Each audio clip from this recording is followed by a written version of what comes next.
My girl Big Swole was on pull that story a podcast. I think she was on AEW restricted. I believe. You know what? You're right. The AEW unrestricted podcast, and she comments on all the stuff that you know, a lot of things I found out about her. Her time in the Mae Young Classic, you know, being married to Cedric, how she wanted to be a wrestler, her job at GameStop, stuff like that. Her job, that's so random. How she was when she younger, she almost died. There's so much stuff I learned about Swole. And I think that's known for, you know what I'm saying, because I was a fan of Big Swole. I think, you know, she needed to be sanded around the edges in the Mae Young Classic. Mm-hmm. But they never called her back. But she you know, the one of the takeaways from the podcast was the time she said that she met Brock Lesnar. So sounds interesting. So she said, "I said in the Swole voice."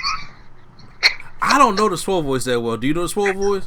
I know it, but I don't know if I can do it. Yeah. Like, her voice is like a mama voice, like a mama. She got a mama tone to her voice. Yeah. So she has no problem. She said she don't walk on eggshells for nobody because she ain't scared of nobody but the Lord and her mama. I'm looking at the transcripts now. Oh. Because I'm not scared of nobody but the Lord, my mama. Uh-huh. I didn't see Mary Ann Langhorne there at all. Therefore, I was just being me. Oh, Jesus. So the whole time I'm just clowning with people and people that I know and stuff like that. I see Brock Lesnar, and every time he walks past all the extras, hello sir, hello sir, hello sir, acting like they got wedgies, just acting all stuck up and stuff. I didn't know that was still on. My bad. And then I got wedges and everything. And just acting all stuck up and stuff. I'm like, he's just a regular person. Stop bothering this man. So he said, so the last person bothers him, and they're like, "Thank you so much." I walked to him and I was like, "Brock, right?" He's like, "Yeah." I was like, "I just want to let you know I could whoop your ass." And the fact that I had the balls to say that, because I was like, I'm going to make him laugh, because obviously he was so pissed off with everybody stopping him 24/7, and he was like, "That's funny. What's your name?" And I was like, "I'm Ariel." And he was like, "Oh, okay, I'll remember that. You can whoop my ass again? I can whoop your ass." He's like, "Okay." He did the project. Okay. and then walks off. Now there was another transcript from the podcast where Brock did see her again.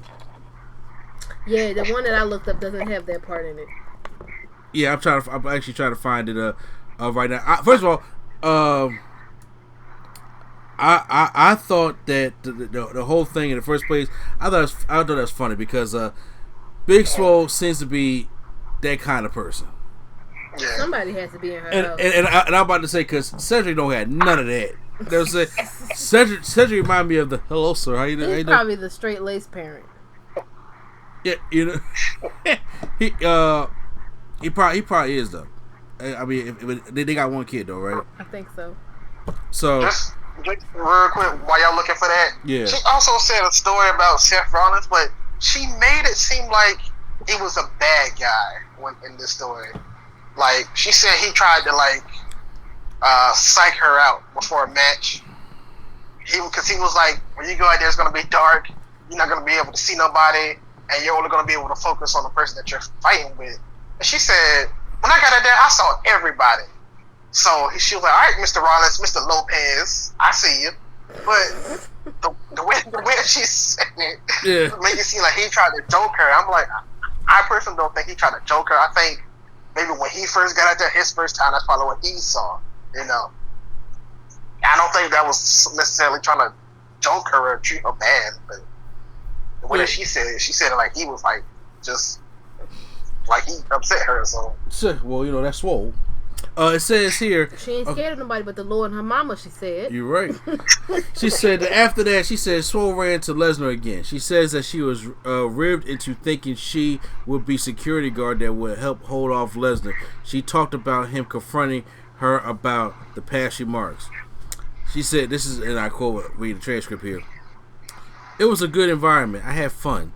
Swole reflected. "They rigged me and they told me I was supposed to be the security to make sure Brock wasn't supposed to be there. Because it was SmackDown the next day, so of course I'm like in my heels and stuff, and I'm blowing up. I'm trying to do my job. I see Brock come, and he's like, 'Oh, you again?' And you're the one that was saying you're gonna whoop my ass." I was like, yeah." And he goes, "So you're supposed to be security?" with a question mark.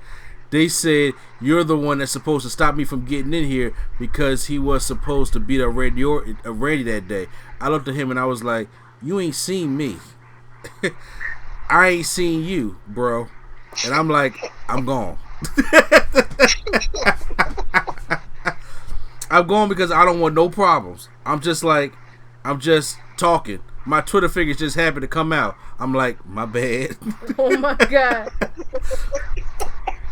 Can you imagine Swole getting that funny though. That is funny though.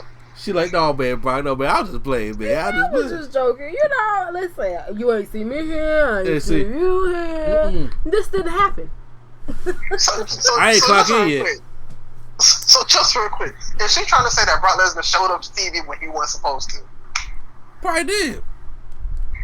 Brock Lesnar showing up to TV when he's not supposed to. No, you know it's obviously part because he's supposed to beat a rain that night. Yeah, it's probably part of the storyline. But okay, I was about to say because you know this man don't even show up when he's supposed to. It's probably part of the storyline. But remember, he's supposed to be security, and you know that night Brock was tossing security like left and right, like in the garbage and shit like that. So she like, "Oh, so you want to get tossed tonight?" And you know what? I don't fight being a sing brother. So wait a minute. So I'm like, "Yeah, nah, I'm good, bro. You know, I get them loose slips sink ships." So she also talked about just real quick though. Imagine that conversation though. That seems like an interesting. You security tonight? Yeah, I'm security. Yo, Brock probably looked at her with that like devilish grin. He looked like when he be laughing at stuff like, "We'll fuck you up." That's probably more than Cedric has ever said to him to this day. But I think Brock got like a kind of respect for her. Probably because she walked up to him and said she could whoop his ass. I mean, have you seen Brock live? That man is massive. Yeah. But even at 40, like she's smaller than me.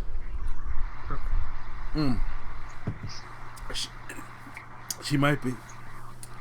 I'm not sure. I'm sorry. Hey, y'all heard of her? No, someone down the road. He swallowed that soda too fast. Yeah, I did.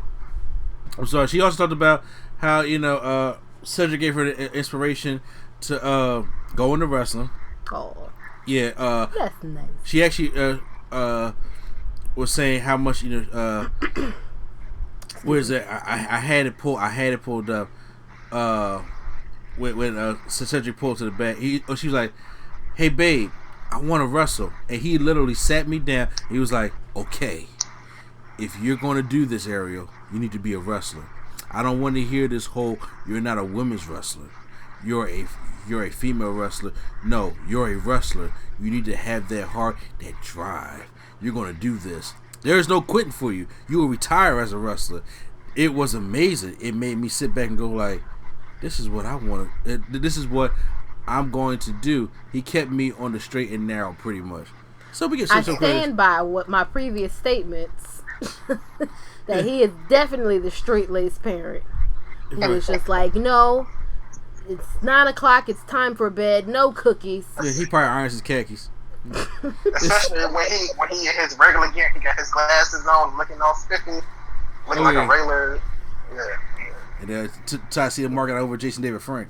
Oh God. Meanwhile, she out teaching the kids how to take bumps and shit. Yeah. So yeah. So it's a great interview. Big Swole talks about a lot. Talks about that she was in the Air Force also. Homegirl. Off we go. Yeah. Into the wild blue yonder. So it's a really good interview. Huh? I think Big Swole is on the podcast with Swerve, I believe. Ooh, like Isaiah? Yeah, I think her and Swerve have a podcast. Really? It's called oh my god, Swerve City, I believe. That sounds so generic, but I like it. It really does. Cause I was thinking that same. I was like, it's probably something like Swerve Cities on there. That's like, oh, say Big Swerve.